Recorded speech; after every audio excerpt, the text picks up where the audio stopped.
So good morning, everybody, and welcome to another episode of Environmental Social Justice. This is a special episode with my friend Carl Welty. He's an architect, and he focuses on something called extreme green design. Trying to get that out. And so you are the owner and operator of your own architectural firm. You are also the design director of the Banning Land Trust. So could you please tell us what all that means, what you're working on, and why this is so important, especially right now? Well, thank you, Wendy. Thanks for inviting me to join you. Environmental justice is an enormously important question today, and it's something I find very important. I have a small practice. I'm the sole proprietor. I've worked in other offices, but I've been working for myself for a long time. I should say I focus on deep green or extreme architecture, extreme green architecture. Extreme makes it sound better, like more sporty. It is sporty. There's a lot of work that goes into this. It's a lot of work. My role with the Banning Ranch Land Trust is a really exciting project that we've been working on for 3 years.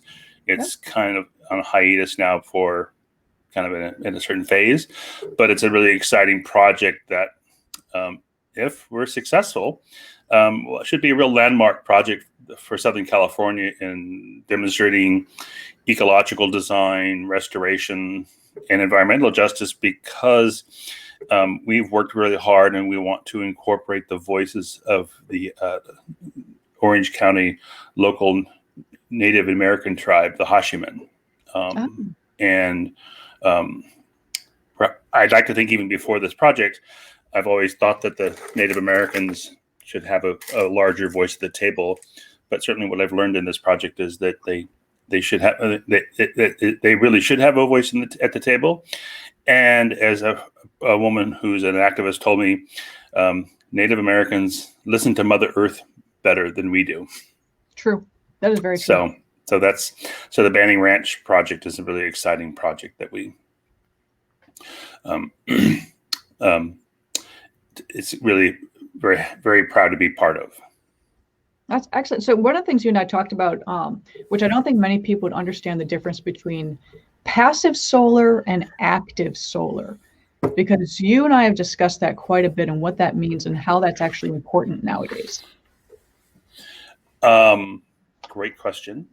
The term passive and active, it's my, I go back to what I learned about those terms in college in the 70s and 80s is, the old school of the 1970s passive solar design. The purists would call passive, a passive solar home or building is with no machines. They thought they would say, if you even have a small fan to circulate air through a house, then that's an active system. So it just made me a little. So that for me, that's historically what it meant in the 70s. But I think it's a good place to start. In I think we think of active buildings as I think machines, and of course today in today's efforts to make buildings more energy efficient, we use a lot more sophisticated machinery, which we'll talk about, but I think that's a road that we go down without as much success as it promises.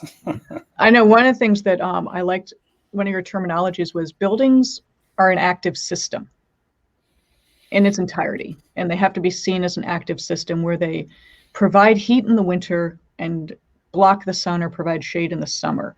And that a lot of that has to do with, you said, with orientating the direction of the house or how to work with something already established and retrofitting it. Yes. And the efficiency of that. How is that approach accomplished? Let me back up a little bit, just sort of say a bit more about why environmental justice is a priority and how it fits into my approach to design. And I think designing for a more equitable world. Excuse me. I think the first goals of environmental justice as a priority is local. I think it was locally the local, global, idea. So locally, we can be attentive to building more buildings that are more energy efficient, more durable, and as cost effective as possible. Yes.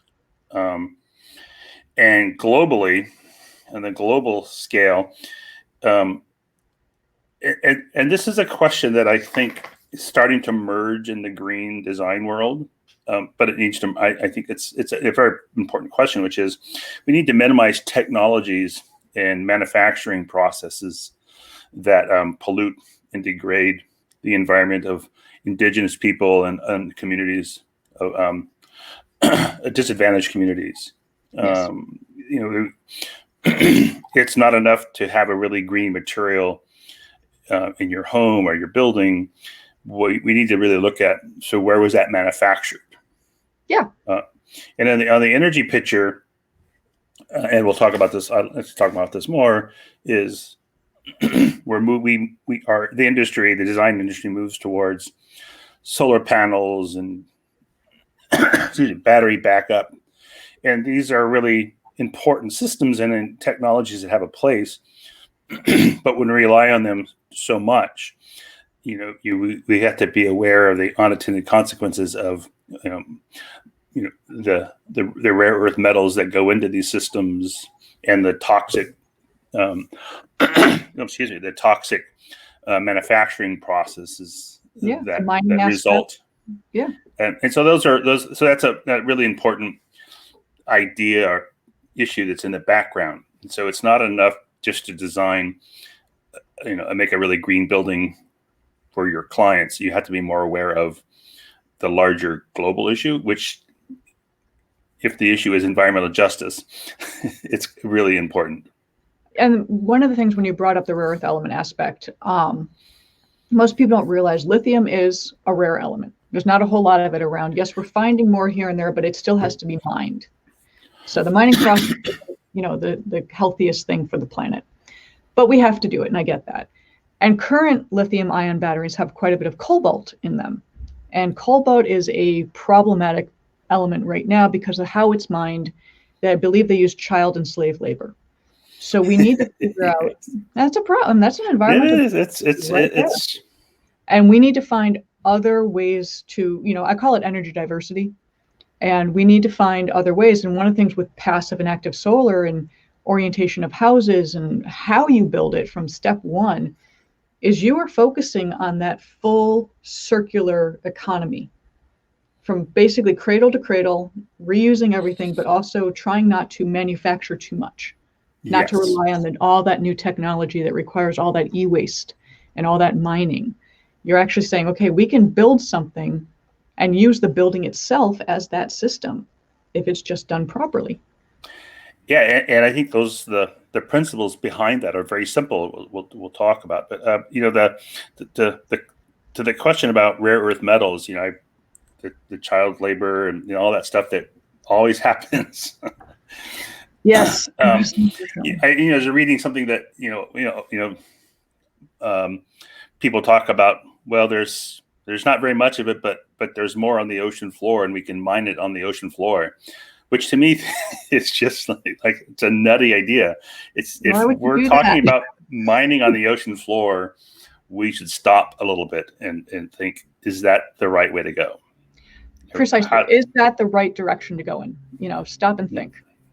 And so this approach of passive solar or natural systems, it's just keeping it really simple and starts off with and why it's so cost effective and so resilient is the sun that comes to your property. It's free. Yep.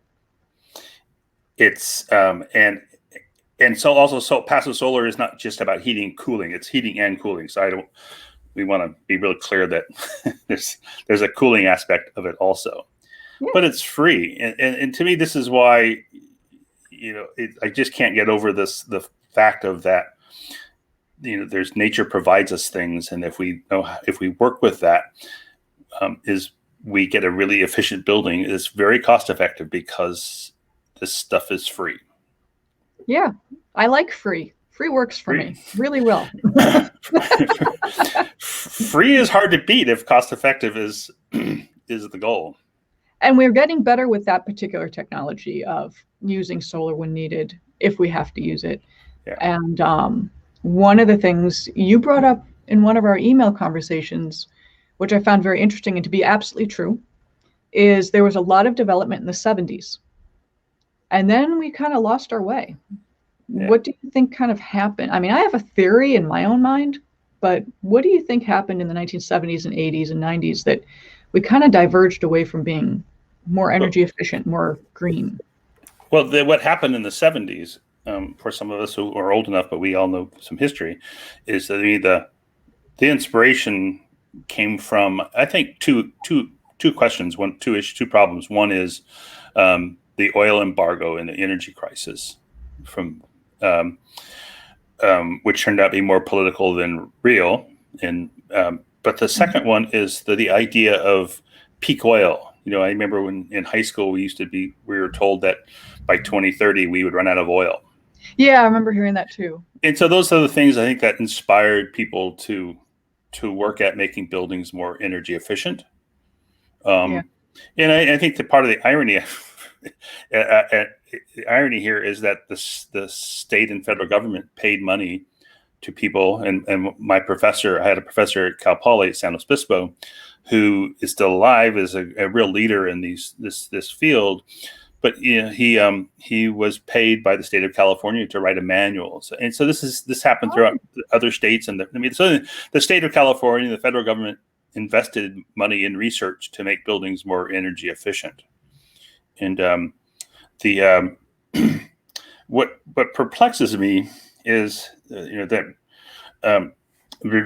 in my readings, I came across this, just a couple of factoids that this heating, cooling issue and water heating that uses about 50% of their energy in America. So it's a lot. Yeah. But something from the U.S. Energy Information Administration projected the next 25 years that buildings would become 0.4% more efficient, or we use 0.4% less energy per year over the next 25 years. And even with my limited math skills, that 0.4% means it's improving 0.004 every year. And so I wonder, and I've heard this figure even smaller more recently in some other source, but so my big question is, why is that good enough? It's not. when the smart people in the 70s made things for 50% better, and the difference between 50% better and 0.004 better, or 0.4% better, that's a lot of magnitude difference.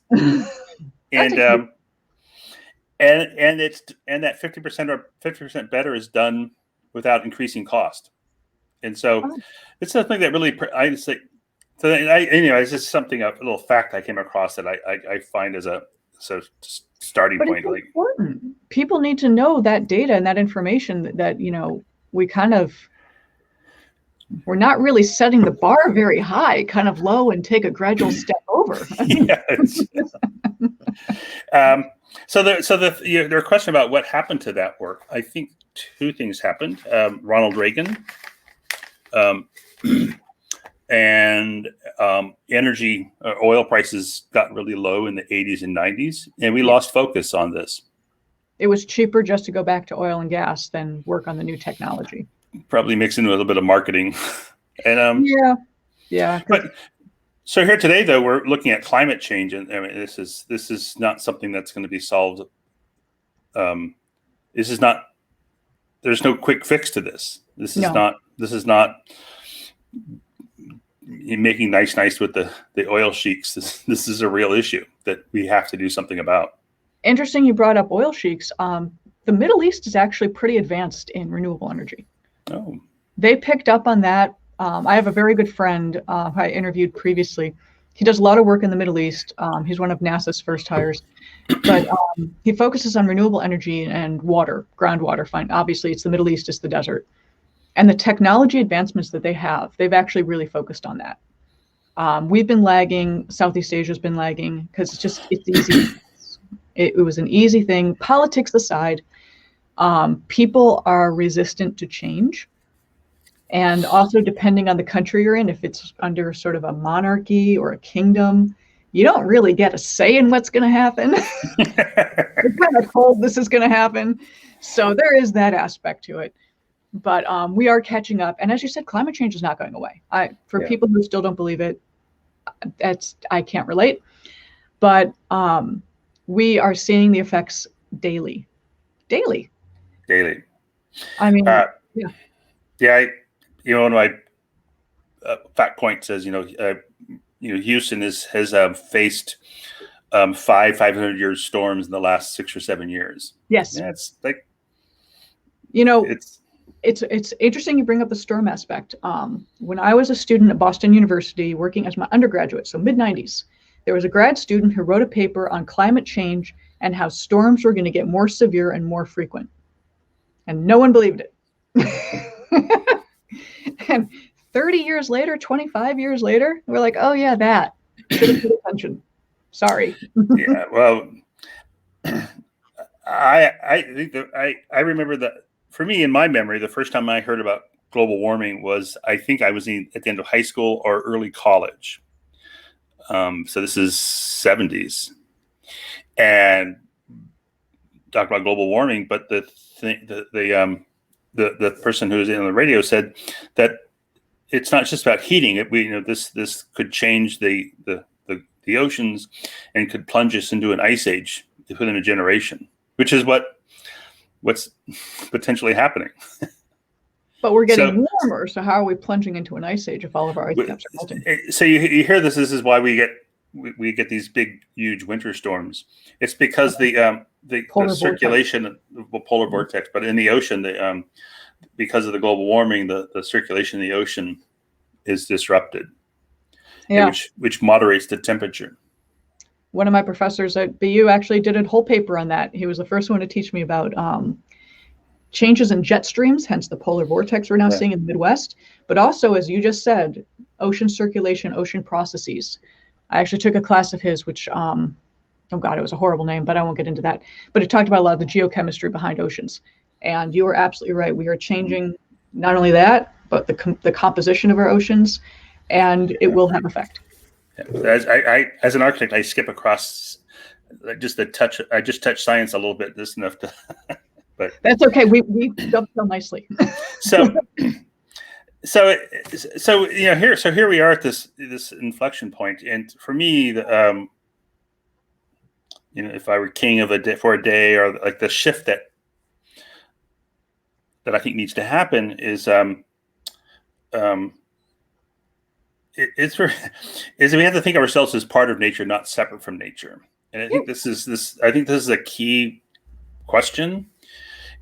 And the second part of this is that because our advanced civilization, our reliance on machines, or the confidence in machines, and not with less confidence in nature or ourselves. So I think this is why we're driven to machines and machines to solve a problem, machines between us and nature. So I think the shift is think of ourselves as part of nature and not separate from nature. Exactly. Which is a lesson, a very powerful lesson that Native Americans have a particularly unique and key thinking about this. But it's not just Native Americans. I think indigenous cultures that are still viable. I think it's pretty common that they see themselves as part of nature. I believe it was the indigenous peoples that came up with the theory of seventh generation. So whatever you do today, you have to think about 7 generations down the road. How is my actions going to affect them? Yeah. And I'm sorry, but a lot of people outside of the indigenous cultures do not think that way. We think of now. We think of me. We think of maybe the kids or the grandkids. I mean, I had one friend that I was talking to, and I said, well, climate change and how it's going to affect you. She's like, I don't care. I'll be dead by then. Yeah. And there you go. And that just wraps it up as, we have to stop thinking about internally and inward. We have to look outward and focus on how everyday activities are affecting what we do. We talked about it, perhaps another interview here in the future. But my teaser is the teaser. Is this? I think of this as a moment of separation, like parent and child. There's this moment of separation between in European Western culture between us and nature. There's lots of little, obviously lots of points, but I actually put a year to it in 1413. Ah, would you tell? Well, that's a very long, but it's actually it comes with it. I place it because it's the invention of perspective. Oh. And with the invention of perspective comes this, in not just art and architecture, but in science, in Western science, this idea that, we can look into nature and know it absolutely. Interesting. I think that's like the inverse is this is in Chinese landscape painting. There's this idea that you have to project yourself into the painting to imagine yourself in nature. And so for me, that's wow. You have on one hand Western European perspective, which is the frozen, privileged view, man on the outside. Chinese landscape painting, which we're taught to believe it's flat and strange, but it's actually very much like Cubism. It's it's multiple time. You have to project yourself, imagine yourself in the space. I'm glad you told me that. No, I mean, I just learned something. I never thought about it in that context. So next time I look at a Japanese landscape, I'm going to project myself into it and see if I can perceive it differently. Because I never thought of that before. And without knowledge, people don't know. Yeah, and clearly, I mean, this is the for us to proceed and make a place for our children and grandchildren, our next 7 generations, we have to think about nature differently. Yeah, that seemed to be pretty clear. A lot of one of the first things I learned when I switched over to studying purely sustainability was when you talk about 7th generation and going down the line, is people didn't really think that way for some reason. We pulled away from that, and we pulled to the now. And I'm glad we're now reverting back to how is this going to affect 7 generations down the line? Because again, it was more internal thought, and we were kind of trained to control nature. Man controls nature. We're going to move a river, like the LA River is completely concreted in. It's not going to work so well. From Western culture, colonialism, you have the owning of property, the measuring of property, the measuring of value of nature for economic gain. And this is really very different than the Native Americans and other indigenous people. Yes. Like how do you own this? If you who owns this? Who buys that? I mean, if we think about it, the land we're on, I pay California, but before that, California kind of got it from somebody, land grants, whatever you want to call it. It's like, but you just took it. When you go back in history far enough, when colonials came over and just took the land and said, haha, it's mine now. I mean, just a quick reference to the Banning Ranch project. There's many ways to think about this that are very powerful, but the history of the site is the history of what we're talking about. The Hashimen lived on the site for 12,000 years, not in the abstract way they lived in Orange County. They lived on this site.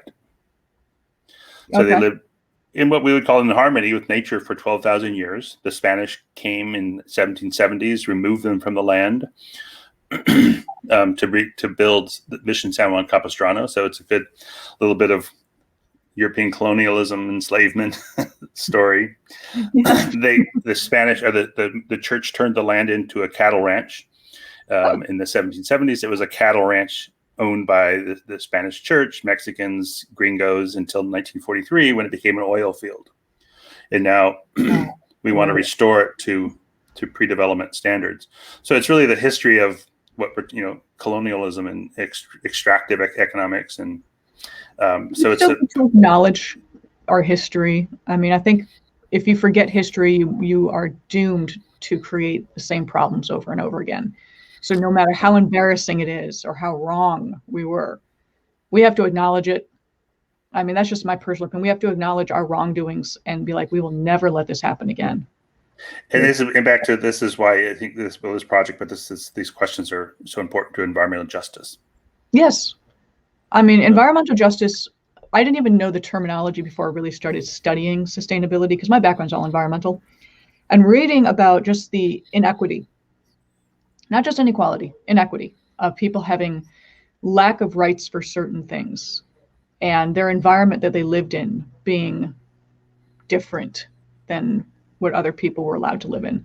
And it's not just, your circumstances life, it's where you were allowed to live. So I'm glad that people like you are addressing this and working with the land trusts to return it to a previous existence, return it to the way it should be, but also educate people that this is how we're going to do it. Because a lot of people don't know the how. That's why with this, what I like about this webcast is we try to educate and explain it. If you don't know, it's okay. If you don't understand, that's okay too. We are here to show you. And if you had anything to leave this group with the architecture, extreme green, because you are extreme, you are really taking it to the, you're not just doing LEED, you're going beyond LEED. But if you had, if you wanted to impart wisdom onto someone watching, maybe it's a young architect just starting out, where would you direct them? And also please direct people to where they can find you. Well, they can find me. My email address is carl.welty, welty.arch@gmail.com. And my website is carlweltyarchitects.com. Perfect. So yeah, let's talk about the how, because the how I think is very simple, and I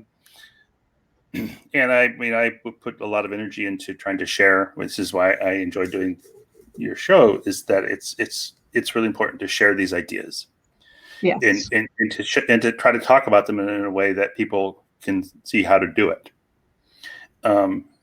So the how to design with nature, and we've talked about this, but there's lessons from the 70s, and they had worked with nature because solar photovoltaic panels, the technology we have today, wasn't around, so they had to work with simple things. Yeah.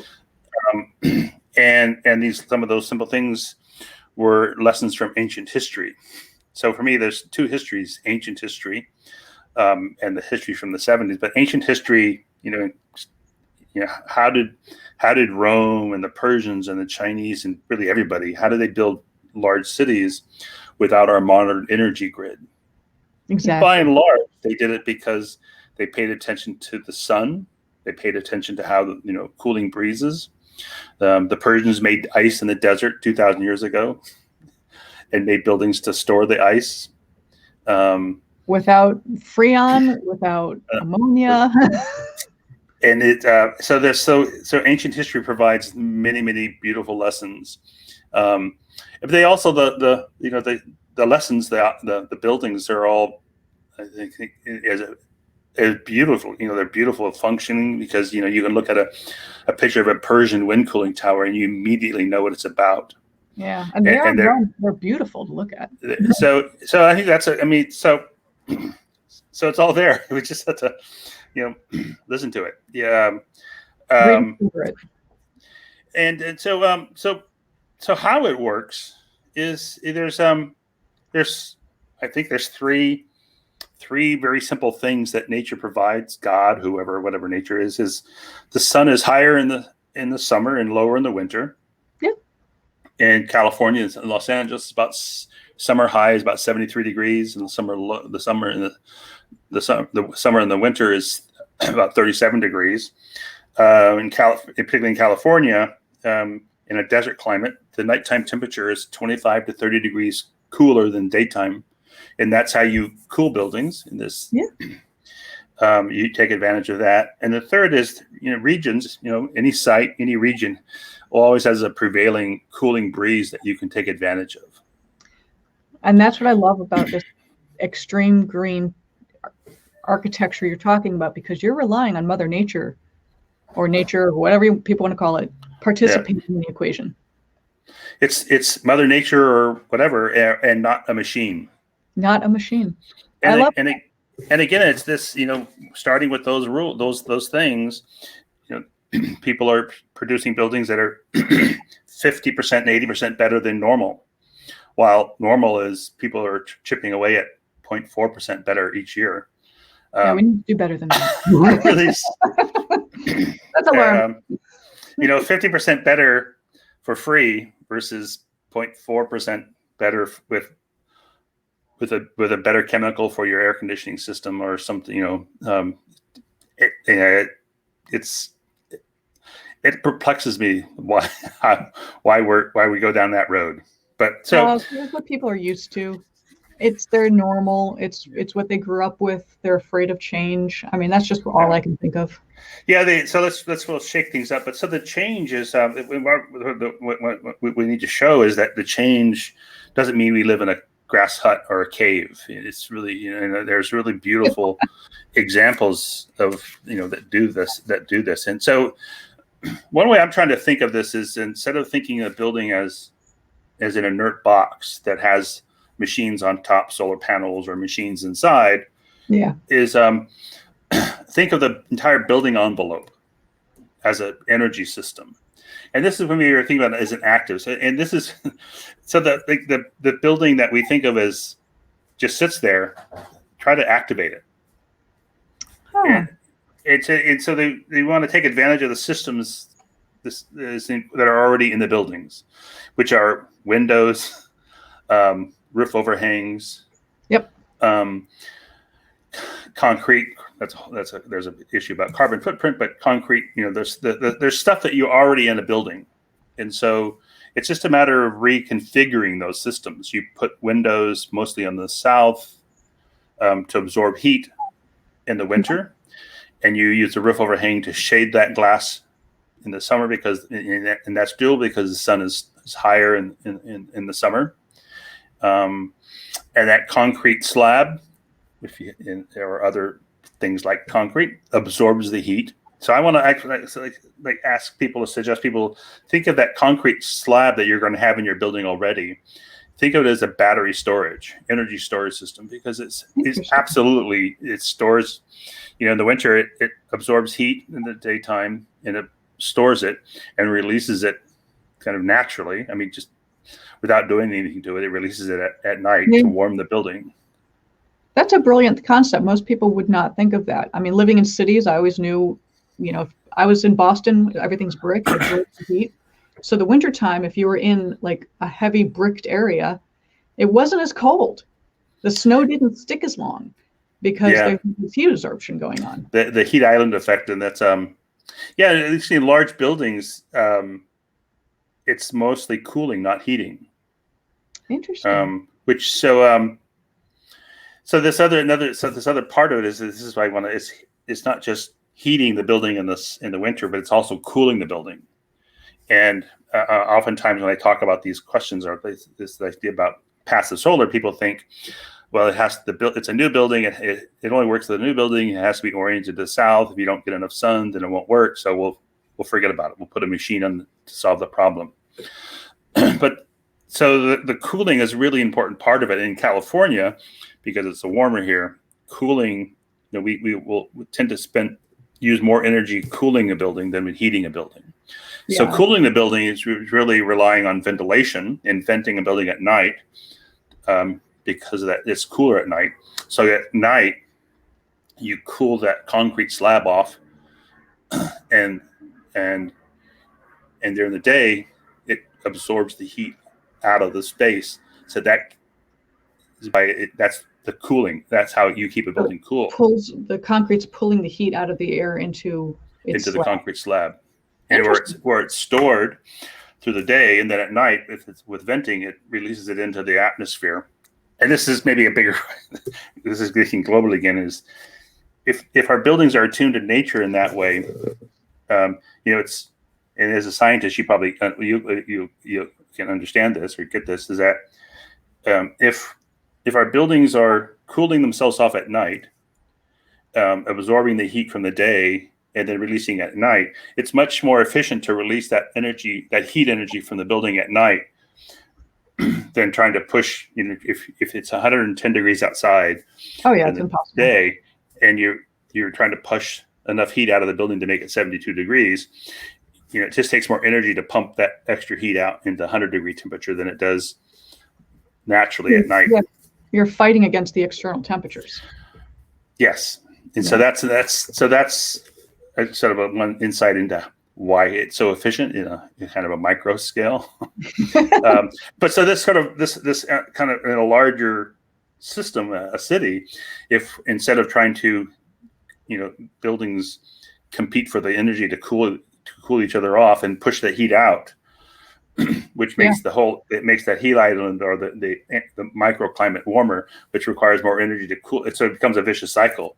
Yes. As opposed to the alternative is this beautiful natural cycle of it's cooler at night.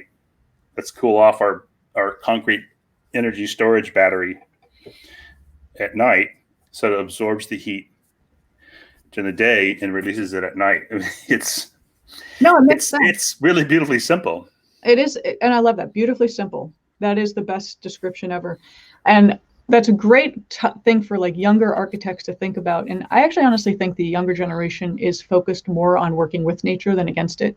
And they are thinking of these ideas. It's changing. We're at a point. So just a couple of examples of this. Well, also let's just say that it's from experience. I like to think that the same decisions you make to make a building more energy efficient, windows in the right place, some space outside for the sun to come in, is that you're making a building that connects the people in the building to nature more, which is almost always beautiful. And I've had on many projects when I do this, nature always provides more inspiration than you can imagine, and solutions just kind of fall there, and it's in many examples of my projects where just kind of trying to work with the sun, really beautiful solutions come. I love that. It's like a jazz musician talking about being in the groove. And you're making it up as you get, like jazz musicians will make up things as they go along, and then they'll kind of go off in their little melody, and then they'll come back again. It's similar because you have to open yourself up to the possibility that nature or something is going to provide an answer. Yeah, you just have to pay attention. You have to listen. It's just a couple of examples of this. One is from my professor from Cal Poly. He built a really innovative house in 1972 in a hot part of California that heated and cooled itself without any energy input. So he did this in 1972, and here I'm sorry. Is it still up? Is it still? I think it's still up. But he's done other really great things too. But this is a marker. In 1972 he did this. Wow. And on my own personal projects, I designed a house in Santa Monica, which is a LEED Platinum, but it was designed as a passive solar house. And I know for my clients, in the first 5 years, they use no energy for heating and cooling. I love it. But in Santa Monica, it's pretty easy. It's more temperate, but it can get cold. And I lived in Santa Monica for a little while, and at nighttime in the winter, and I'm coming from New England, it does get a little bit chilly. Well, they said that the house never went below 68 degrees. Perfect. Wow. So that's impressive. A sweater and you're good. Yeah. Another project also in Santa Monica is a small ADU that was it's very small. The site in Santa Monica Santa Monica is interesting because the city is 45 degrees off south, and so it's not that optimal solar orientation. Okay. And the solution came from designing a wall that was 45 degrees from the property line, which city planners called it irregular geometry or strange. But I think that the regular geometry is the sun, not the historically sort of historic accident of where the city is. Yes. And so in the search for connecting the house to the sun to absorb energy, the result is it's a small house, but it gets much more light.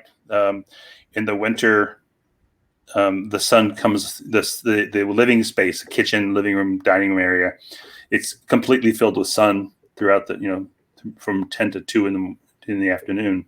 Oh, nice. And so it's a really beautiful thing.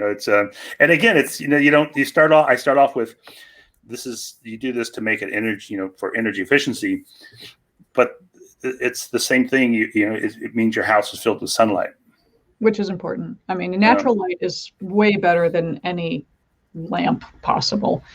I like the fact that more companies are recognizing that and trying to bring in natural light to office spaces, because I don't know about you, and we'll wrap it up on this, but I worked in a lot of cubicles, and that fluorescent light coming down in your head all day long is a little dreary. It's a little hard to keep your motivation going. Yes, yeah. So again, this making these buildings, working with these natural systems, you're getting buildings that are 50% better than normal, 80% better than normal, versus 30% better than normal, or chipping away at your make building more, 0.4% better each year. It seems kind of, it's not good enough. But the economic savings is sort of the obvious. If you're heating and cooling your building at, for free, or, for the most part for free, but there's other cost benefits. Is if you have an air conditioning heating system, they're smaller, or if you have solar panels, you can use less, which reduces the heavy metal, the rare earth metals. But so it's easy to imagine you have a smaller machine or smaller solar panels, but the savings is 4 or 5 times, because in the life of a building, full circular. You have to replace that 4 or 5 times, versus the concrete slab, the windows, the roof overhang. It's there for 100 years if we make a good building, without doing much with very little maintenance.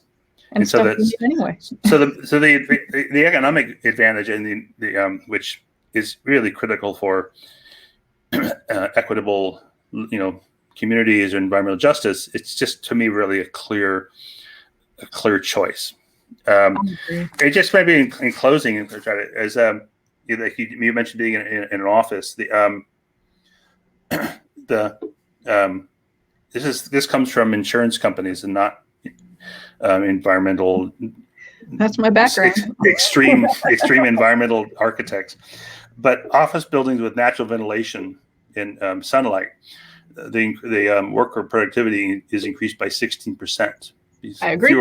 Fewer work sick days, better spirits, and children in schools increase the performance by 25%. So this is just little facts that it really makes a difference. I believe that.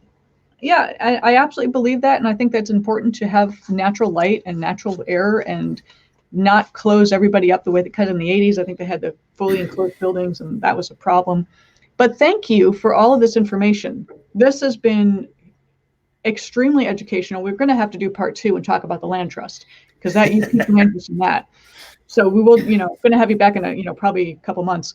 But thank you on that. And so when people want to find you, Carl Welty Architecture, Carl Welty Architects.com. Architects.com. Perfect. And I'll also put that in the little write-up that I add to this. Okay. So thank you again. This has been wonderful. I know so much more about, not real estate, architecture, where I kind of want to fix everything in my house now in time. Well, thank you. And this is, it's a really important conversation. And actually I meant to say this earlier, but this environmental justice, it's, I think it's so important. This is a good way to close, but it's,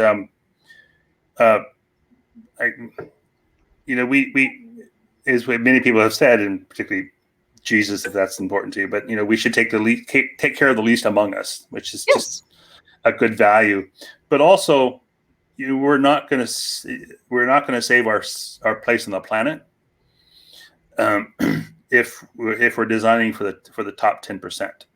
It has to be everybody. Green design has to be affordable.